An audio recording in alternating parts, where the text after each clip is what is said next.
Hello everybody and welcome to the Microsoft press conference review from E3 2019 presented by Jedi Dropouts Productions. I'm your host Ryan Taylor, and I got a feeling this one's going to be a little longer than the last one. Just finished recording the EA review, very short. Microsoft had a lot to talk about.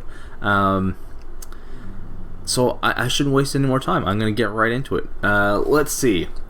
To start things off, the game that has everybody talking, Cyberpunk 2077.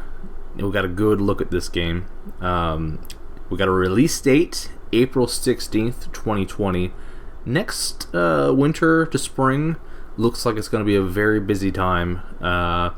And very hard on all our wallets, I do believe. The most interesting thing that happened, and the thing everyone's talking about, is they revealed that Keanu Reeves is going to be starring in Cyberpunk 2077 as, I think his name is like Johnny Silverhand or something. So yeah, Keanu Reeves is playing yet another John, and it looks pretty badass. We also got the really fun moment of the audience member telling Keanu Reeves that he was breathtaking. Go check out that video. If you watch one thing from E3, you should watch the video of the fan telling Keanu Reeves he's breathtaking. It's hilarious. Not a whole lot else to say about it other than Keanu is great. Keanu's in the game looks great, and the game comes out fairly soon. And I'm very excited and tempted on this one as well. Moving on, Microsoft purchases Double Fine Productions, the creator of Psychonauts. We also got a little trailer for Psychonauts 2.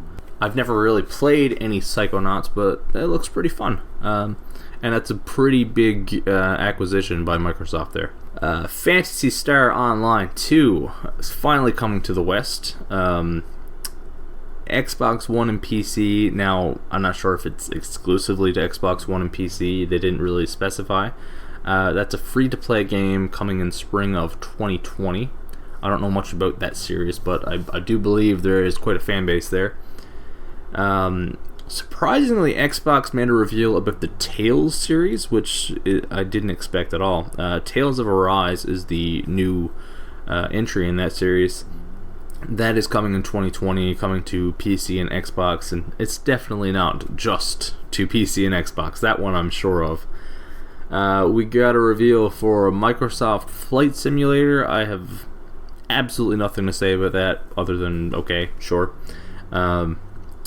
We finally found out what the new Dragon Ball game that is in the works is. That's Dragon Ball Z Kakarot, coming in 2020. It's an action RPG. And based on the trailer, it looks like it all takes place in very early Dragon Ball Z seasons. Looks like, based on what we saw, it looks like it takes place entirely in the Saiyan and Frieza sagas, which is pretty cool. That's, it's definitely a fan favorite, if that's what you're going with there. I'm intrigued. I'm not going to say that this is something I would absolutely buy, but I am definitely interested. Let me see. We have Age of Empires 2 Definitive Edition with remastered audio and 4K graphics coming to PC this fall. I'm just going to list some off here because they announced a lot of games. They showed off a lot of stuff. There's a game called Spiritfarer. I don't know anything about it. It is coming. The Legend of Right is coming in 2020. We got a little tease for Wasteland 3. Lego Star Wars The Skywalker Saga is coming in 2020, and that is not a collection of games. That is a brand new game. A game called 12 Minutes. Looks like it's a time loop based game. Something called Way to the Woods. Dying Light 2 is coming in spring 2020. Let's see, mobile gear. The mobile game Gears Pop.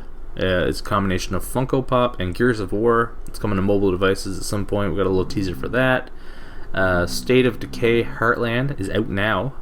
They did one of those whole, you can play it now reveals. We got a shooter called Crossfire X, and we got a little new trailer for Borderlands 3. Now let's get back to the meatier stuff. Xbox Game Pass. They did a bunch here. It is coming to PC, finally. There is a ton of games coming on day one. I'm not even going to list them here. Just a ton of these indie games that on day one will be available on Game Pass. They announced that Batman Arkham Knight, Metro Exodus, Hollow Knight, and Borderlands The Handsome Collection all hit Game Pass today. Well, not the day of this recording, not the day that you're listening, but the day that they announced it, of course. A little behind here. As well as the Borderlands DLC Commander Lilith and the Fight for Sanctuary. Is that the right title? That's out now. I know Borderlands fans are pretty excited about that one. So there's an open beta for the PC Xbox Game Pass that's launching the day of the press conference. $10 a month. Over 100 games available. And also they announced a new membership bundle called the Xbox Game Pass Ultimate. And that is Xbox One Games Pass, the PC Game Pass, and Xbox Live Gold, all included for one price. What that price is, I don't know. But that's a pretty good deal, hopefully. It is cool that they bundled it, I gotta say. No new Forza this year, surprisingly, but there is a Lego Forza crossover called Lego Speed Champions. That's an expansion for Forza Horizon 4, and that is coming out this week. That could be out right now, as far as I know. That's pretty cool. Never been a big Forza guy, but that's pretty cool all the same. Elden Ring. Elden Ring is a game people have been whispering about whether or not it actually exists or not, and it does. It is a collaboration between Hidetaka Miyazaki of Dark Souls and George R.R. Martin of Game of Thrones. We didn't see any gameplay. We didn't really get a good idea of what the game was, but we got this ominous sort of teaser. Definitely interested in that. I definitely will not be playing that because I am not good with Dark Souls and anything from Software, which I assume is what that's going to be. But it's a pretty cool collaboration all the same. The Outer Worlds, which is a really fun looking game, got a release date October 25th. Didn't get a lot of information through the Microsoft press conference, although some stuff is coming out now, just through people playing it at E3 demos. Bleeding Edge is a new game from Ninja Theory. That's the creator of the Hellblade series. This is a sort of melee multiplayer game. It looks a lot like Overwatch. It really does. It looks like they're trying to make a new Overwatch, which, I mean, it could still be good, but often when you try and copycat, it doesn't really work out. But we'll see. Ori and the Will of the Wisps comes out on February 11th, 2020. This is the sequel to what is that? Ori and the Blind Forest, I think the title is. It's a really good game. It's a Metroidvania sort of game. Very sad game. Very emotional, but really cool all the same. Let's see. We got some footage from Star Wars Jedi Fallen Order. Nothing that wasn't already announced at EA. Same release date and so on. Game still looks great. Blair Witch. They're making a Blair Witch game. That's coming out on August 30th. It is you and a dog in the woods getting the ever-loving shit scared out of you. It's exactly what you'd expect from a Blair Witch game. Let's see. Minecraft Dungeons is a third-person, top-down, co-op, multiplayer Minecraft spin-off, which sounds more interesting to me than Minecraft does, personally. I've never played it. Not knocking it by any means. I've always been more of a Terraria guy myself. But the top-down, third-person co-op aspect, that sounds more up my alley. Oh, okay. Exciting stuff. Let's get into the exciting stuff. Battletoads. They teased it last year. We actually got gameplay this year. No release date yet, but it is. They're not changing this too much. It's 2D. It's 3-player, couch co-op, side-scrolling brawler, which is cool. You got your same character. What is it? Rash and Pimple and Zitz, I think the names are. So you get to play as the three of those. The animation is very Saturday morning cartoon sort of thing. It looks like they kept the spirit the same.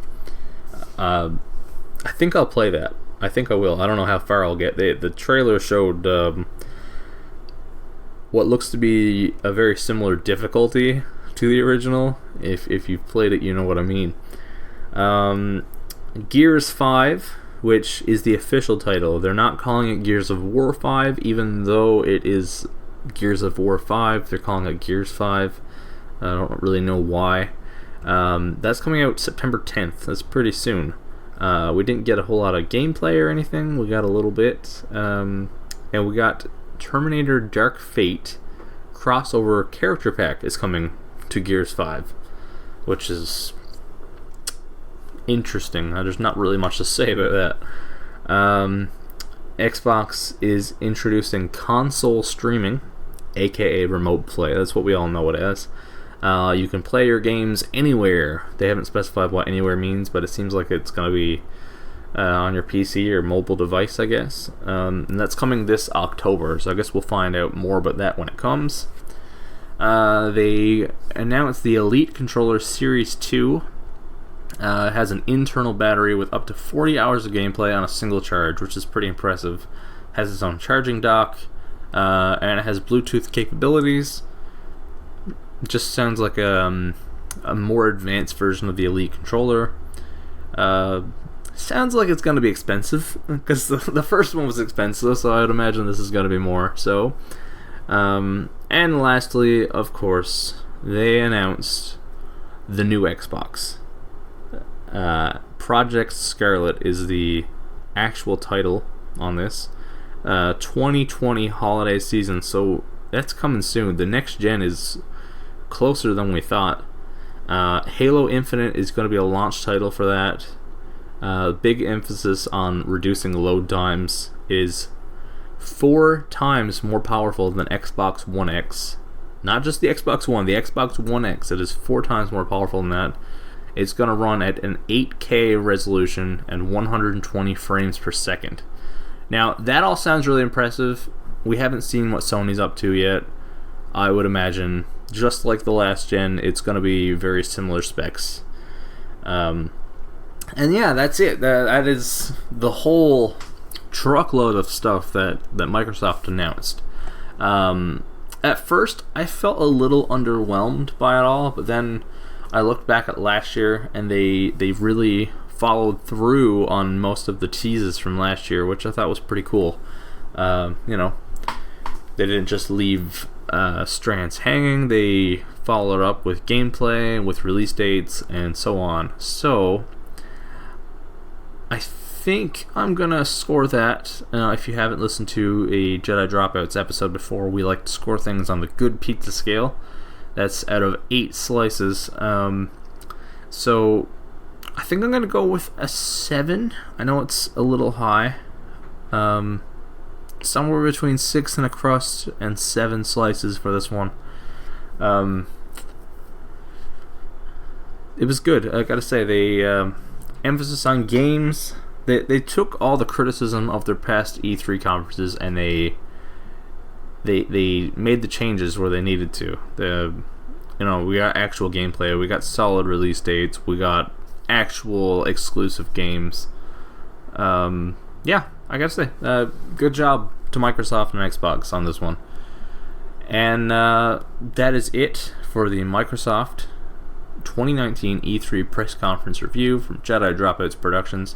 Thank you all for listening. If you want to hear more of these E3 press conference reviews, or more episodes of Jedi Dropouts, Final Form, anything else we do, you can check that out over at www.jedidropouts.podbean.com or wherever you listen to your podcasts. And until next time, I will catch you guys later. This has been